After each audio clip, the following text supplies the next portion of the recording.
आए हुए सभी लोगों को फिर से प्रभु यीशु मसीह के नाम से आज की आराधना में मैं स्वागत करता हूँ। कई नए चेहरे भी मुझे दिखाई दे रहा कि आप पहली बार कलीसिया में आया है तो आपका विशेष स्वागत है। परमेश्वर आप लोगों को बहुत से आशीष दे।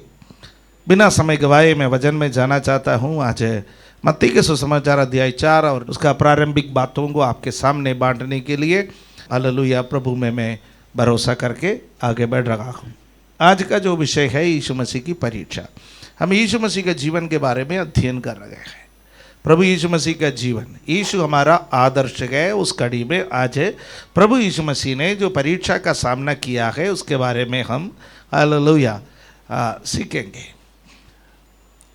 मत्ती 4 उसका 1 से लेकर के 11 तक हम पढ़ने का समय यीशु मसीह ने जो परीक्षा का सामना किया उसके बारे में हम देखते हैं। बपतिस्मा यीशु मसीह ने लिया। बपतिस्मा लेने के बाद उस वक्त पवित्र आत्मा कबूतर के समान यीशु मसीह पर उतर आया है। आकाश खुल गया है। आकाशवाणी हुआ है कि ये मेरा प्रिय पुत्र जिससे मैं अत्यंत प्रसन्न हूँ। उसके बाद बाइबल में लिखा है यीशु मसीह के साथ क्या हुआ। 4:1 में तब उस समय पवित्र आत्मा यीशु को एकांत में लेकर गया ताकि शैतान से उसकी परीक्षा हो। प्रभु यीशु मसीह को एकांत स्थान में यानी जंगल में या मरुस्थल में, ऐसा एकांत स्थान में यानी जगह पर यीशु अकेला था। एकांत स्थान में यीशु मसीह को लेकर के गया है। कौन लेकर के गया है? पवित्र आत्मा। कुछ पासबान लोगों को उत्साह देने के लिए सिखाता है कि बपतिस्मा ले लो, आपके सारा समस्या है खत्म हो जाएंगे। बपतिस्मा ले लो, आपके सारे समस्याएं खत्म हो जाएंगे। लेकिन अक्सर बपतिस्मा ले लो, समस्याएं शुरू हो जाएंगे। विश्वास जीवन में परीक्षा आएंगे। जब तक आप बपतिस्मा नहीं लेते गए तब तक आप प्रभु के लिए पूर्ण रूप से समर्पित एक व्यक्ति नहीं है। प्रभु के लिए पूर्ण रूप से समर्पित होना बहुत जरूरी है। जब आप प्रभु के लिए पूर्ण रूप से अपने आप को समर्पित करेंगे, शैतान आपका पीछे पड़ेंगे, आपके समर्पण से आपको पीछे हटाने के लिए। और दूसरा, बपतिस्मा के बाद अधिक प्रार्थना करना जरूरी है। यीशु मसीह एकांत में लेकर के गया। पवित्र आत्मा यीशु मसीह को लेकर के गया है। कुछ लोग सोचते हैं कि मुझे पवित्र आत्मा मिला, अब ज्यादा प्रार्थना करने की जरूरत नहीं है, अब ज्यादा उपवास करने की जरूरत नहीं है। ऑलरेडी मुझे क्या मिल चुका है? पवित्र आत्मा मिल चुका है। पर मैं आपसे कहना चाहता हूं कि पवित्र आत्मा आपको इसलिए दिया गया ताकि आप परमेश्वर के नजदीक और चल सके, आप और प्रार्थना कर सके, और आप और बाइबल का अध्ययन कर सके, आप और परमेश्वर के बारे में दूसरों को बता सके। इसलिए आपको पवित्र आत्मा दिया गया है।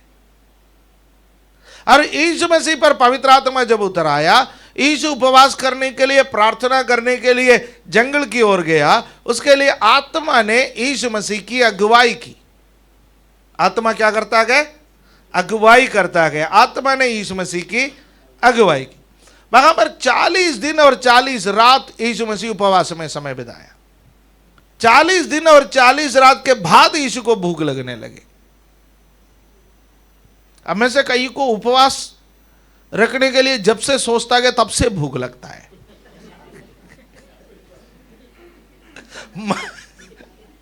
मन में उपवास, भूख, कैसे बैठूंगा, क्या होगा मेरा, 2 घंटे में लुढ़क जाऊं या 4 घंटे में लुढ़क जाऊं।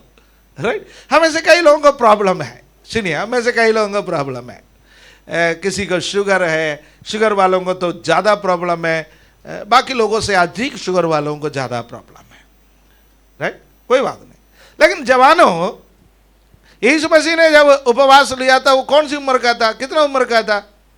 30 साल की उम्र में। 30 साल की उम्र में बपतिस्मा लिया। 30 साल की उम्र में उन्होंने उपवास में भाग लिया है। कितना दिन? 40 दिन 40 रात। क्यों ऐसा लिखना पड़ा? 40 दिन और 40 रात यीशु मसीह फास्टिंग किया, दैट मीन्स कंप्लीट फास्टिंग। यदि ऐसा लिखा होता कि 40 दिन यीशु मसीह ने फास्टिंग किया, तो हम में से कई लोगों का फास्टिंग के समान हम गिन लेते, दिन में फास्ट करते, रात में खाना खा लेते। यीशु ने ऐसा नहीं कि 40 दिन और 40 रात, यानी संपूर्ण फास्टिंग में यीशु रहा। जब मान लो फास्टिंग करना है, जब मान लो फास्टिंग करना है, उपवास में बैठना है। आजकल हम हाफ डे फास्टिंग कर रहे हैं। आप हाफ डे फास्टिंग कर सकते हैं, आप फुल डे फास्टिंग कर सकते हैं, आप कई दिन का फास्टिंग कर सकते हैं, लेकिन फास्टिंग करके काम करने के लिए नहीं जाना। फास्टिंग करने का मतलब यह नहीं है कि आप खाना नहीं खा रहा के काम पर जा रहे। फास्टिंग का अर्थ है परमेश्वर के संग बैठना। हालेलुया, परमेश्वर के संग बैठना। यहां पर यीशु फास्टिंग में गया तो वहां पर लिखा गया एकांत स्थान पर गया, एकांत स्थान पर गया। एकांत स्थान पर जाने का अर्थ है यीशु और परमेश्वर के अलावा कोई नहीं है वहां। आपके और मेरे जीवन में भी एकांत स्थान चाहिए जहां आप और परमेश्वर के अलावा और कोई नहीं है। हालेलुया, आमेन।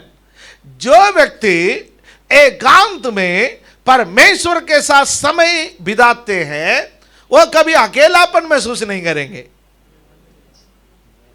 किसी ने नहीं कहा आमीन हालेलुया, इधर उधर से शायद समझ में नहीं आया। जो व्यक्ति अकेले यीशु मसीह के साथ, परमेश्वर के साथ समय बिताते हैं, वो कभी भी अकेलापन के शिकार नहीं होते। यूहन्ना को राजा ने सोचा इसको अकेला पतमोस टापू में डाल दिया जाए, यह वही मर जाएगा।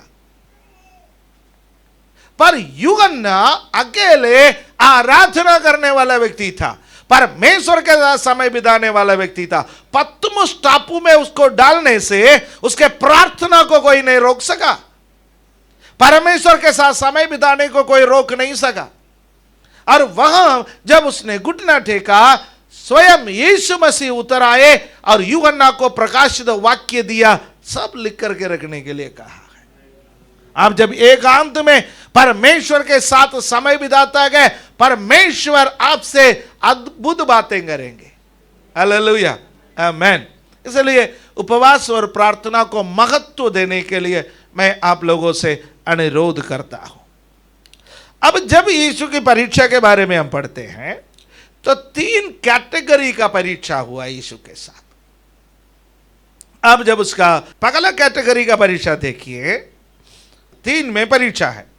तब परखने वाले यानी इब्लीस या शैतान परखने वाले पास आकर यीशु से कहा, यदि तू परमेश्वर का पुत्र है तो कह दे कि ये पत्थर रोटी बन जाए। कब कहा? जब यीशु को भूख लग रहा था। यीशु का यहां पर एक शारीरिक जरूरत है। वो शारीरिक जरूरत क्या है? भूख लग रहा है, खाना चाहिए। फास्टिंग के बाद तो चाहिए ही चाहिए, है ना। अब यहां पर उसको भोजन चाहिए और आसपास में कोई घर परिवार नहीं है, कोई उनको भोजन देने के लिए नहीं है। तो यीशु को शैतान ने बोला कि इन पत्थरों को, वहां रोटी के आकार के पत्थर, रोटी के आकार के पत्थर, उन पत्थरों को दिखा करके शैतान कह रहा है, यदि तू परमेश्वर का पुत्र है तो इन पत्थरों को रोटी बना दे। एक कदम मैं भी खा लूंगा। जब हम कहीं जाते हैं, लोग चाय पीने के लिए हमें उत्साहित करता है, हम मना करते हैं तो ये जवाब मिलता है मैं भी आपके साथ पी लूंगा। तब आप कैसे मना करोगे? मैं भी आपके साथ पी लूंगा। तो शैतान उनसे ये कह रहा है कि आप इन पत्थरों को रोटी बना दे, मैं आपको कंपनी देने के लिए तैयार हूं, मैं आपके साथ भोजन करने के लिए तैयार हूं। यहां पर कई चीजें हैं जिसके बारे में हमें सोचना है, लेकिन मैं उसके बारीकियों पर जाना नहीं चाहता। इतना समझ लीजिए, पहला परीक्षा क्या था? पत्थर को रोटी बनाने का परीक्षा। और यीशु ने क्या जवाब दिया? यीशु ने जवाब दिया, लिखा है मनुष्य केवल रोटी ही से नहीं परंतु हर एक वचन से जो परमेश्वर से मुख से निकलता है जीवित रहेगा। इस रोटी से नहीं बल्कि परमेश्वर के मुख से निकलने वाले वचन से जीवित रहेगा। ये कहां से प्रभु यीशु मसीह ने कहा? पुराना नियम से कहा। व्यवस्था विवरण 8वां अध्याय उसका 3 पद में लिखा हुआ है। ये वो मौका है जहां पर परमेश्वर ने इजराइलियों को भोजन दिया। कहां से दिया इजराइलियों को भोजन? मन्ना कहां से दिया? बटर कहां से दिया? परमेश्वर ने बोला, परमेश्वर ने बोला। हालेलुया, आमेन। गेहूं कैसा बना? परमेश्वर ने बोला। चावल कैसे बने? दान, परमेश्वर ने बोला। और इस संसार में जितने भी भोजन वस्तु जो पेड़ पौधों से आता है या कहीं से भी आता है, वो सब बने कैसे? परमेश्वर ने कहा, परमेश्वर ने कहा। तो यहां पर यदि यीशु रोटी बना लेते तो किसके कहने पर बना लेता?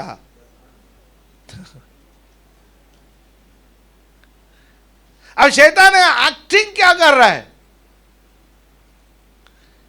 शैतान बड़ा नाटकबाज है। वो हमसे उसकी इच्छा पूरा कराने के लिए चाहता है। वो जैसा बोलता है वैसा कराने के लिए वो चाहेंगे। तो शैतान के इस चाल से हम सावधान रहे। राइट? वो जैसा चाहता है वैसा करने के लिए परमेश्वर ने हमें नहीं बुलाया। शैतान की इच्छा को पूरा करने के लिए परमेश्वर ने हमें नहीं बुलाया। यीशु मसीह ने उसको वचन से जवाब दिया। क्या दिया गया? मनुष्य केवल रोटी से नहीं परंतु हर एक वचन जो परमेश्वर के मुंह से निकलता है जीवित रहेगा। यानी मैं भूख सहने के लिए तैयार हूं पर तेरी बात मानने के लिए तैयार नहीं हूं। मेरे लिए मेरा परमेश्वर का मुंह से निकलने वाला वचन काफी है। सूबेदार ने क्या कहा? मेरे घर पर आने के लिए मैं लायक नहीं हूं पर आप एक शब्द कहे, आप एक शब्द कहे। हालेलुया, आमीन। आप एक शब्द कहे मेरा सेवक चंगा हो जाएगा। आज आपका और मेरे जीवन में यह होना चाहिए, प्रभु मेरे ये परेशानी है, परेशानी तो है पर आप एक शब्द कहे मेरा ये परेशानी दूर हो जाएगा। आपके मुख से निकलने वाला वचन मेरे लिए काफी है। संसार के बड़े बड़े भंडारों से अधिक आपका मुंह से निकलने वाला वचन मेरे लिए पर्याप्त है। राइट? वो है प्रभु यीशु यहां पर कह रहा है। आगे दूसरा परीक्षा क्या है? 5 और 6 में लिखा हुआ है। उसके बाद शैतान उसे पवित्र नगर कौन सी है? यरूशलेम पर लेकर के गया और मंदिर के कंगूरे पर खड़ा किया। यरूशलेम पर लेकर के जाके यरूशलेम का मंदिर बहुत ऊंचे पर है, उस कंगूरे पर खड़ा कर दिया और कहा यदि तू परमेश्वर का पुत्र है तो अपने आप को नीचे गिरा दे, क्योंकि लिखा है वो तेरे विषय में अपने स्वर्गदूतों को आज्ञा देगा और वे तुझे हाथों हाथ उठा लेंगे, कहीं ऐसा ना हो कि तेरे पांव में पत्थर से ठेस लगे। और शैतान ने सोचा यीशु ज्यादा वचन बोल रहा है, मैं भी बोल के देखूं। है यीशु क्या बोल रहा है? ज्यादा वचन बोल रहा है, इस बार मैं भी वचन बोल करके देखूं। यह वचन कहां से शैतान ने निकाला? 91 का 11 और 12। आज हमने इस वचन को भजन संगीता में पढ़ा था। 91 का 11 और 12 से शैतान निकाल करके बोलता है। इसका मतलब आप क्या समझते हैं? शैतान भी प्रचार कर सकता है। आज शैतान प्रचार कर भी रहा है, करवा भी रहा है। समझ रहे हैं? यदि वचन है बोल करके आप ये नहीं समझना वचन का सोर्स क्या है। Source source of the word. वचन का सोर्स क्या है? बाइबल है। विश्वास मत कीजिए, वो उसका चैनल क्या है, वो कहां से आ रहा है, बोलने वाले व्यक्ति का स्वभाव क्या है, बोलने वाले व्यक्ति का चरित्र क्या है, बोलने वाले व्यक्ति का जीवन क्या है। बढ़िया बढ़िया वचन हर व्यक्ति बोल सकता है, शैतान भी बोल सकता है। इसलिए हर जगह पर सिर झुकाने का जरूरत नहीं है, हर जगह पर घुटना टेकने का जरूरत नहीं है। हर व्यक्ति के सामने जाकर करो ये तो बाइबल का वचन बोल रहा है, जाकर के सिर झुकाने की जरूरत नहीं है कि मेरे सिर पर हाथ रख के प्रार्थना करो। पहले जांचो वो व्यक्ति परमेश्वर की ओर से है या नहीं। यीशु के सामने शैतान प्रचार कर रहा है, यदि यीशु के सामने शैतान प्रचार कर सकता है तो आपके और मेरे सामने कितने अधिक। चलिए आगे से हमारे कलीसिया के लोगों, आप क्या जानोगे कि वचन बाइबल से होगा, पर कौन बता रहा है वो भी जांचना बहुत जरूरी है। ठीक है, वो व्यक्ति कैसा है उसको जांचना जरूरी है, उसका स्वभाव क्या है उसको जांचना जरूरी है। इसलिए यूहन्ना अपना पत्री में लिखता है कि हर एक आत्मा पर प्रतिधि मत करना, वरन जांचो कि आत्मा परमेश्वर से है या नहीं। हेलो, अंतिम दिनों के बारे में लिखने के समय कहता है हर एक आत्मा पर प्रतिधि मत करना। वचन बोलने वाला हर एक आत्मा पर प्रतिधि मत करना, अन्य भाषा बोलने वाला हर एक आत्मा पर प्रतिधि मत करना। अन्य भाषा शैतान भी बोल सकता है, आपको चकमा दे सकता है, बुरे लोग भी बोल सकता है, पर किसी का अन्य भाषा बोल, यदि कोई जोर से ताली बजाता है तो उसका आत्मिक मत समझो। हर जोर से ताली बजाने वाला आत्मिक नहीं है, हर जोर से हालेलुया चिल्लाने वाला भी आत्मिक नहीं है, हर लंबा प्रार्थना करने वाला भी आत्मिक नहीं है, हर लंबे प्रचार करने वाले को भी आत्मिक मत समझो, हर लंबा गीत गाने वाले को भी आत्मिक मत समझो। गीत कोई भी गा सकता है, प्रचार कोई भी कर सकता है, भविष्यवाणी भी कोई भी कर सकता है, अन्य भाषा भी कोई भी बोल सकता है, पर सोर्स क्या है? यीशु ने क्या देखा? ये वचन तो बोल रहा है, पर ये वचन का बाइबल का वचन है, मेरा पिता का वचन है, भजन संहिता का वचन है, पर बताने वाला बंदा ठीक नहीं है। तब यीशु ने क्या जवाब दिया? अगला वचन में यीशु ने उनसे कहा यह भी लिखा है तू अपना परमेश्वर की परीक्षा ना कर। व्यवस्था विवरण 6:16, व्यवस्था विवरण 6:16। वचन को वचन से काटना सीखिए, वचन को वचन से काटना सीखिए। राइट, यहां पर क्या लिखा है कि शैतान ने जो वचन बोला उस वचन को प्रभु ने कहा परमेश्वर की परीक्षा नहीं लेना। यानी कई बार वचन का शाब्दिक अर्थ नहीं है उसका असली अर्थ। आप समझे?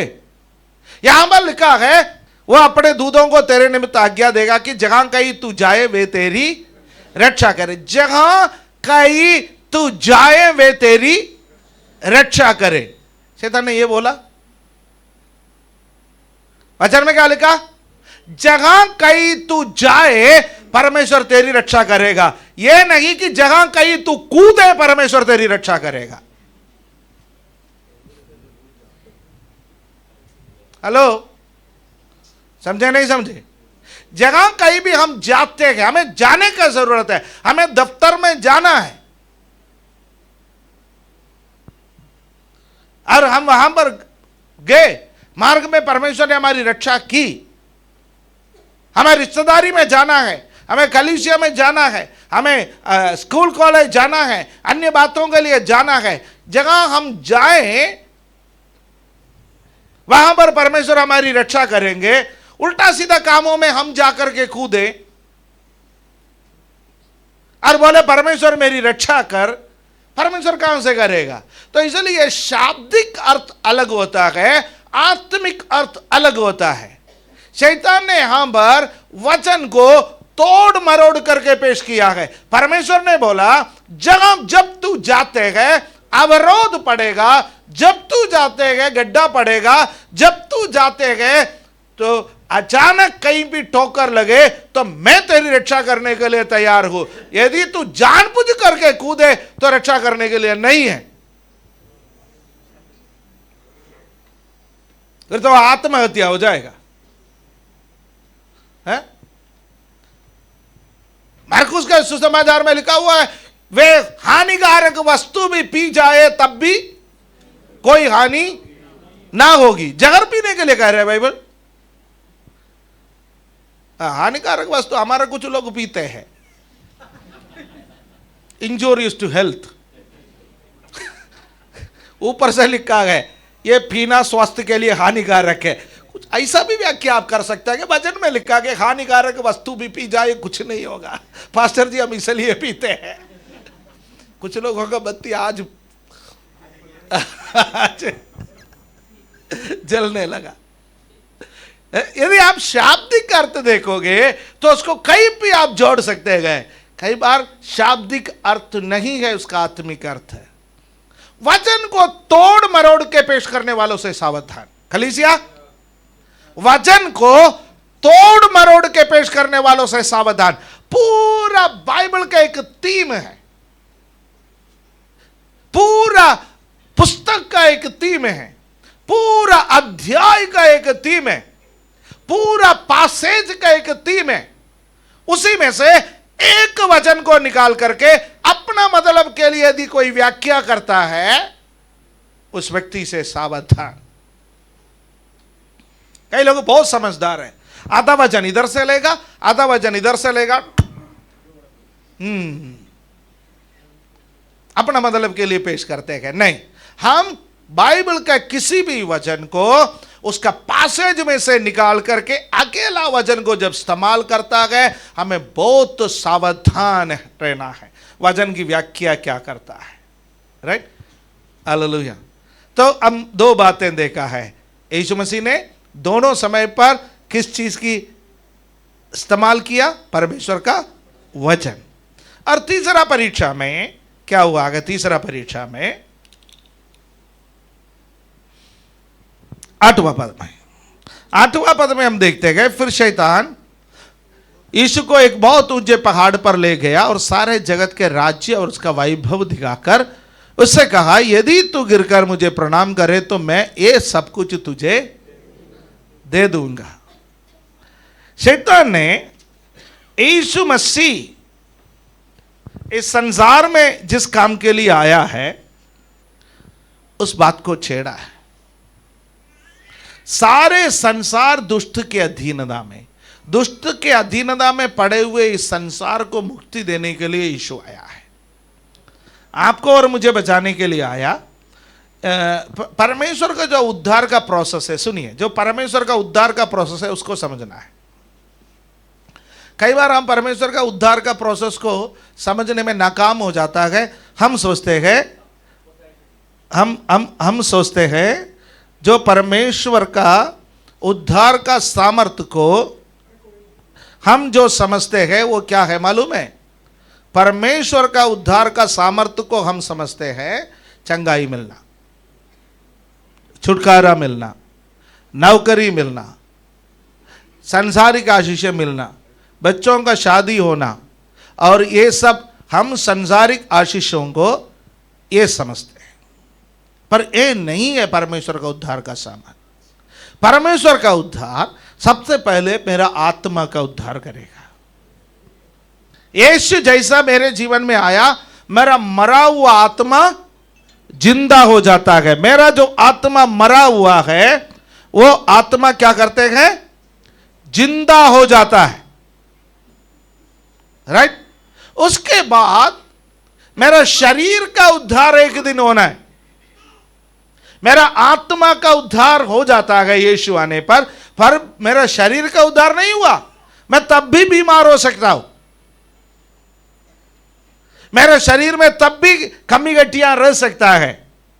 तब मेरे जीवन में क्या होना है कि मेरा शरीर का उद्धार होने के लिए यीशु मसीह का दूसरा आगमन,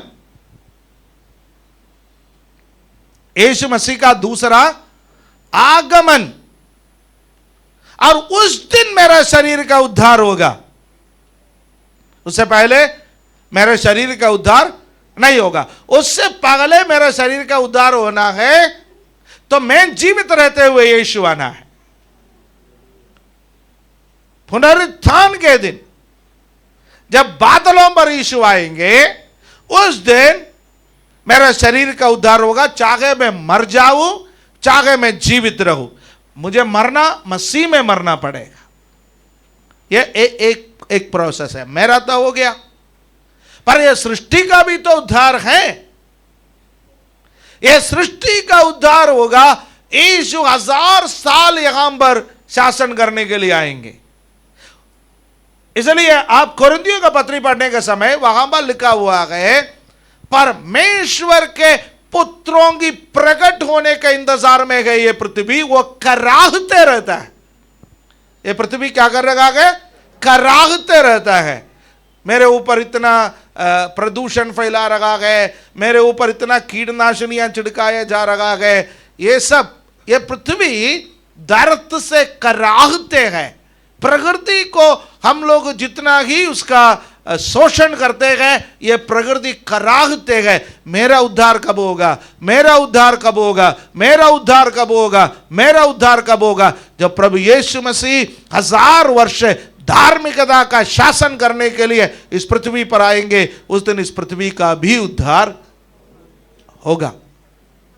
स्वर्ग और नरक तो सबसे लास्ट वाली बात है। जब स्वर्ग में प्रवेश करा दिया जाएगा तो संपूर्ण उद्धार होगा। उससे पहले हर एक उद्धार उसके प्रोसेस है, उसके क्रमानुसार उद्धार होगा। हालेलुया। पर हम थोड़ा सा बीमारी से ठीक होना, थोड़ा सा छुटकारा मिलना, थोड़ा सा आशीष मिलना, संसार में कुछ करना, मेरा हो गया सब कुछ, राइट। तो इसलिए यहां यीशु मसीह का परीक्षा के 3 बातें। तीसरी बात क्या है? यीशु मसीह से कह रहा है सूली पर चढ़ने की क्या जरूरत है? ये सब चाहिए ना, मुझे थोड़ा प्रणाम कर, मैं आपको दे दूंगा। यानी कॉम्प्रोमाइज करने का लिए यीशु को पुकार रखा के मेरे साथ समझौता कर ले। यहां कोई नहीं है। कॉम्प्रोमाइज मसीह की जीवन का सबसे बड़ा दुश्मन है। कॉम्प्रोमाइज मसीह की जीवन का सबसे बड़ा दुश्मन है। किसी के साथ कॉम्प्रोमाइज, हमारा विश्वास का कॉम्प्रोमाइज करने के लिए परमेश्वर ने हमें नहीं बुलाया है। यदि विश्वास का कॉम्प्रोमाइज उन लोगों ने किया होता तो लोगों को यीशु के लिए प्राण देने की जरूरत क्या पड़ी थी? सबको कॉम्प्रोमाइज कर देता, थोड़ी देर के लिए यीशु का इनकार कर लिया होता, उसके बाद ठीक है परमेश्वर से जाके माफी मांग लेता। थोड़ा समय के लिए इनकार कर लिया, फिर बाद में माफी मांग लेंगे। परमेश्वर दयालु है, परमेश्वर करुणामय है, परमेश्वर बड़े धीरज रखता है। उन लोगों ने ऐसा तो नहीं किया, कॉम्प्रोमाइज नहीं की। कॉम्प्रोमाइज मसीह की वचन में नहीं है, पर हम हमारे व्यक्तिगत जीवन में कॉम्प्रोमाइज करने के लिए मजबूर है। उसके अंजाम हमको भुगतना पड़ेगा। यदि हम कॉम्प्रोमाइज करेंगे तो अंजाम भुगतना पड़ेगा। कॉम्प्रोमाइज बाइबल में नहीं है, इस बात को आप ध्यान रखिएगा। यीशु ने उसे कहा 10वां पद में, 10वां पद में यीशु ने कहा, तब यीशु ने उसे कहा, है शैतान दूर हो जा, क्योंकि लिखा है तू प्रभु अपने परमेश्वर को प्रणाम कर और केवल उसी की उपासना कर। राइट। परमेश्वर के अलावा किसी को दंडवत नहीं करना, आज्ञा का उल्लंघन नहीं करना। दंडवत के योग्य केवल एक ही व्यक्ति है, वो है प्रभु यीशु। हालेलुया। उसके सामने जब हम स्वर्ग की आराधना को देखते हैं, उस मेमने के सामने, हालेलुया, सारे स्वर्गदूत उसकी आराधना करते हैं। 24 प्राचीन अपना मुकुट उसके सामने डाल करके उसकी आराधना करते हैं। 4 जीवी उसकी आराधना करते हैं। सब उसकी आराधना करते हैं। समस्त सृष्टि उसकी आराधना करते हैं। वो केवल आराधना के योग्य है, और कोई आराधना के योग्य नहीं है। तो 3 परीक्षाएं प्रभु के यहाँ पर हुए हैं। पगला यूहन्ना 2 अध्याय 15 से 17 तक पढ़ेंगे। पगला यूहन्ना 2 अध्याय 15 से 17 तक मिलके पढ़े। तुम ना तो संसार से और ना संसार की वस्तुओं से प्रेम रखो। यदि कोई संसार से प्रेम रखता है तो उसमें पिता का प्रेम नहीं है, क्योंकि जो कुछ संसार में है अर्थात शरीर की अभिलाषा और आंगों की अभिलाषा और जीविका का घमंड, वो पिता की ओर से नहीं परंतु संसार की ओर से है। राइट, यहां पर क्या लिखा है? 3 कैटेगरी के परीक्षा है। आपके जीवन में आ सकता है, मेरे जीवन में आ सकता है, और ये यीशु मसीह के जीवन में भी आया है। ये 3 कैटेगरी का परीक्षा क्या है? शरीर की अभिलाषा, आंगों की अभिलाषा, जीविका का घमंड। शरीर की अभिलाषा, आंगों की अभिलाषा, जीविका का घमंड। रोटी चाहिए, कहाँ की अभिलाषा है? शरीर की अभिलाषा है। हमारा शरीर बहुत कुछ मांगते हैं, मुझे ये चाहिए, मुझे ये चाहिए। केवल खाना ही नहीं, बहुत कुछ ये शरीर को चाहिए, और उसमें से कई चीजें आत्मा के खिलाफ है।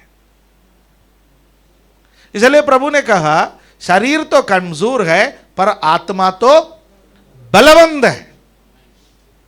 राइट, आत्मा यदि बलवंत है शरीर पर कब्जा हो जाएगी। यदि आत्मा कमजोर है शरीर आत्मा पर कब्जा करेगा। होना क्या चाहिए? शरीर आत्मा पर कब्जा करे या आत्मा शरीर पर कब्जा करे? आत्मा शरीर पर कब्जा करे। रोमी 8वां अध्याय में यही हमें सिखाता है, आत्मा के द्वारा चलाए चलने वाला जीवन। मेरी आत्मा मजबूत हो। तभी तो हम संडे इधर आए हैं। संडे इधर क्यों आए हैं? किसी न किसी तरीके से मेरा आत्मा मजबूत हो। यहां गाना गाते हैं तो मेरा आत्मा मजबूत हो। यहां भजन संगीता पढ़ते हैं तो मेरा आत्मा मजबूत हो। यहां वचन बोलते हैं तो मेरा आत्मा मजबूत हो। राइट, शरीर की अभिलाषा वो है कि जो हमें कमजोर कर देता है हमारी आत्मा को। उसके ऊपर हमें जय पाना। यीशु ने जय पाया। कैसे जय पाया? भूख को सप्रेस किया, दबाया। भूख को दबाया। कई बार हमको क्या करना पड़ेगा? भूख को दबाना पड़ेगा। पौलुस प्रेरित क्या कहता है कि औरों को प्रचार करने के बाद मैं स्वयं नरक में न जाऊं, इसलिए मैं अपने शरीर को मारता, कूटता और वश में करता हूं। इसको कई बार मारना भी पड़ता है, कूटना भी पड़ता है और वश में भी करना पड़ता है। शरीर को दबाना बहुत जरूरी है। राइट, फिर आंगों की अभिलाषा नहीं, शरीर की अभिलाषा। फिर आता है कि आंगों की अभिलाषा। आंगों की अभिलाषा यीशु मसीह का तीसरा परीक्षा है। तीसरा परीक्षा में दुनिया का सारे वैभव दिखाया। दुनिया का सारे वैभव दिखाया और उसके बाद बोला मुझे दंडवत करो। यीशु ने नहीं किया। ये दुनिया के सारे वैभव जब यीशु मिलता है फीका पड़ता है। आपको पता है पौलुस प्रेरित कहता है प्रभु यीशु मसीह का ज्ञान के उत्तमता के कारण जो कुछ भी मैं बड़ा समझता था, अब वो सब मेरे लिए क्या है? कूड़ा और कचरा। यीशु का ज्ञान जितना आपके अंदर बढ़ोगे, यीशु जितना आपके अंदर बढ़ोगे, बाकी सब कूड़ा और कचरा है। कौन कह रहा है? जिसका खुद का जहाज चलता था, विश्वास में आने से पहले शिपिंग कंपनी चलाने वाला बंदा कह रहा है कि मेरे लिए सब कूड़ा और कचरा है। क्यों? यीशु मसीह का ज्ञान का उत्तमता, यीशु मुझ पर चढ़ गया है। हालेलुया। यीशु क्या आप पर चढ़ चुका है? यीशु मुझ में चढ़े, बाकी सब कूड़ा और कचरा है। मैं मशहूर होना, जीविका के गौण, हम सब थोड़ी बहुत तो ये चाहता है। We are attention seekers. दूसरा मेरे बारे में मेरा तारीफ करें, दूसरा मेरे बारे में बोलें, है ना। अब जो कई कोई आपको खाने पर बुलाता है, आप बिना कुछ कहे तारीफ किए तो खाना खा लेता है। तो घर का आदमी या महिला आपके पास आकर के पूछेंगे खाना कैसा बना है, नमक ठीक है। इसका अर्थ क्या है? तो इसलिए जब अगली बार कहीं खाना खाने के लिए जाएंगे, पहला बाइट लेने के बाद तुरंत आपको क्या बोलना है? भले नमक नहीं है, मिर्च तेज है, तब भी आपको क्या करना है? बहुत बढ़िया बना, मजा आ गया, तब अगली बार बुलाएंगे। ये नेचुरल है। मैं भी, आप भी, हम सब थोड़ी बहुत हम सब यही चाहते हैं ना कि लोग मेरा तारीफ करें, लोग कुछ तो कहे मेरे बारे में। पर मसीही जीवन में कभी कभी क्या करना पड़ता है? कोई आपको तारीफ नहीं करेंगे, तब आपको खुद का पीठ तपतपाना है। ये लाल सिंह भाई से सीखो। जब वो काम करता है, कोई नहीं बोलता वो अच्छा काम किया गया, तब बोलते हैं शाबाश शाबाश, ठीक है, अच्छा काम किया। वचन में लिखा कि दाऊद को उत्साह देने के लिए कोई नहीं था, दाऊद स्वयं अपने आप को उत्साहित किया है। जीवन में कठिनाई ऐसे आएंगे तो आपको क्या करना पड़ेगा? अपने आप को उत्साहित करना है, आपको जरा सा आगे को बढ़ना है। हालेलुया, आमेन। तो पहला यूहन्ना दूसरे अध्याय में 15 से लेकर के 17 तक हमने क्या देखा? 3 प्रकार का परीक्षा है जो आपके जीवन में आ सकता है। यीशु के जीवन में आया गया तो आपके और मेरे जीवन में भी आएंगे। कौन सी परीक्षा है? शरीर की अभिलाषा, आंखों की अभिलाषा और जीविका का घमंड। आपका जीवन में आने वाला हर एक परीक्षा को इस 3 कैटेगरी में एक में आप जोड़ सकते हैं। जेनेसिस 3:6, उत्पत्ति का पुस्तक 3 अध्याय इसका 6 पद को पढ़ेंगे। उत्पत्ति 3 अध्याय 6 पद। मेरा समय खत्म हो गया है इसलिए मैं जल्दी जल्दी भाग रहा हूं। आधा, जब हव्वा ने देखा कि उस वृक्ष का फल खाने में अच्छा और देखने में मन भावो और बुद्धि देने के लिए चाखने योग्य भी है, तब उसने उसमें से तोड़कर खाया और अपना पति को भी दिया जो उसके साथ था, और उसने भी संसार का सबसे बेहतरीन पत्नी है हव्वा, क्योंकि खाया है तो पति को भी खिलाया है। कुछ पत्नियां खुद खा लेती है, पति को नहीं देती है, लेकिन यहां हव्वा ने खाया भी है, खिलाया भी है। बेहतरीन पत्नी वही होंगे। ओके ओके, ठीक है। यहां पर भी 3 चीजें हम देखते हैं, जरा देख लीजिएगा क्या है। एक, खाने में अच्छा। खाने में अच्छा कौन सी परीक्षा है?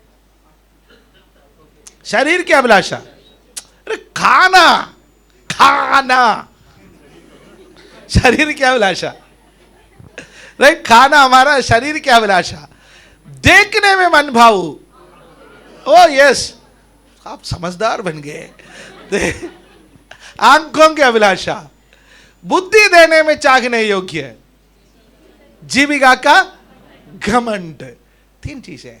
हर चीज, हर पाप को इस 3 कैटेगरी में डाल सकते हैं। हर पाप को या तो वो शरीर की अभिलाषा है, या तो आंखों की अभिलाषा है, या तो जीविका का घमंड है। इन तीनों चीज से यदि हम दूर रहेंगे तो हम एक पवित्र व्यक्ति बन सकता है।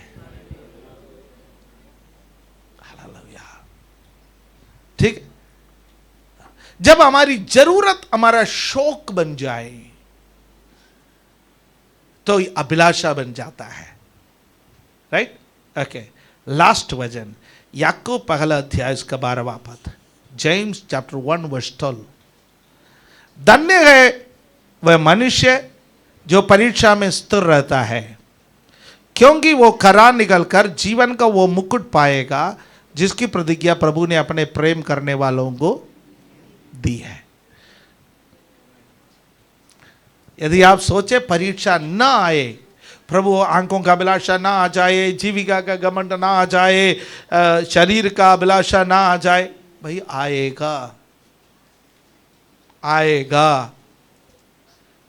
इसको आप रोक नहीं सकते हैं, इसको हम रोक नहीं सकते हैं, पर इसको एंटरटेन करना या नहीं करना वो आप पर और मुझ पर निर्भर है। हमारा मोबाइल खोलो, सोशल मीडिया में बहुत सारे चीजें आता है, कुछ फ्लैश में आता है, कुछ रुक के आता है, पर क्लिक किस पर करना वो हम पर निर्भर है। उसी प्रकार पाप निरंतर आते रहता है, पाप निरंतर आते रहता है। घर के अंदर रहो, घर के बाहर रहो, परिवार के साथ रहो, कहीं भी रहो, पाप तो आते रहेंगे, पर क्लिक करना या नहीं करना वो हम पर निर्भर है। याकूब कहते हैं धन्य है वो मनुष्य जो परीक्षा में स्थिर रहता है, बग नहीं जाता, परीक्षा के तरफ नहीं जाता, अभिलाषाओं के तरफ नहीं जाता। नहीं, no is a big no. यदि आप नो कहोगे तो आखिरी तक आप नो है, तो याकूब कहते हैं कि आप धन्य हैं। हमें से कई लोग no no no no no yes है। हम दोस्तों के बीच में बैठा, हम नो कह दिया, फिर दबाव आया, नो थोड़ा हल्का हो गया, हल्का हो गया, हल्का हो गया, हल्का हो गया, घुल जाते हैं यस में, है ना। एक नो, याकूब कहता है कि यदि आपको पता चला ये पाप है, ये परीक्षा है, और आपने नो कह दिया तो स्थिर रहो, क्योंकि वो खरा निकलकर जीवन का वो मुकुट पाएगा जिसकी प्रतिज्ञा प्रभु ने अपने प्रेम करने वाले को दी है। आप परीक्षा में से जय पाएंगे तो आपको जीवन का मुकुट मिलेगा। आंखों को बंद करें। Hallelujah, praise the Lord, hallelujah, thank you Jesus, thank you Jesus. यीशु परीक्षा के ऊपर जय पाया, मैं भी परीक्षा के ऊपर जय पाऊंगा, क्योंकि यीशु मेरे साथ है, यीशु मेरे साथ है, यीशु मुझे विजय देता है। हालेलुया। स्वर्गीय पिता धन्यवाद देते हैं, आज का इस वचन हम सबका जीवन में कार्य करें। हम सबको प्रभु आपने उत्साहित की, परीक्षा के ऊपर जय पाने का सामर्थ्य दे। धन्यवाद के साथ ये प्रार्थना प्रभु यीशु मसीह का पवित्र नाम से हम मांगते हैं, आमीन।